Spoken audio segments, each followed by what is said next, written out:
спорттун жеңил атлетика түрү менен 2 жылдан бери машыгып келем.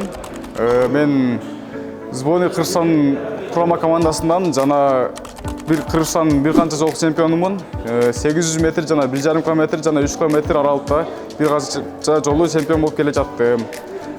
Жана жакын аралыкта Орто Азияда мен чемпионатым өттү 18 жаштар аралыкта.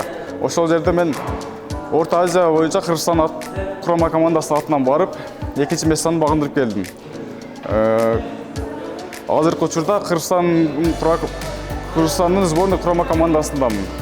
Мен бул Кыргыз-Өзбек университетин тандаган себеби, бул жерде шарттары мага туура келди. Мен буга чейин башка университеттерге барып көрдүм, шарттар менен таанышдым. Бирок мага ушул Кыргыз-Өзбек эл аралык университетинин шарттары мага туура келет экен. Жана мен келечекте Кыргызстан желегин желбиретип, чоң ареналарга чыгып, жана мындай Кыргызстан желегин желбиретип жүргөнүмө байланыштуу мага ушул Кыргыз-Өзбек эл аралык университети спорт жагында колдоп, жакшы неме кылганы үчүн мен ушул Кыргыз-Өзбек эл аралык университетин тандадым.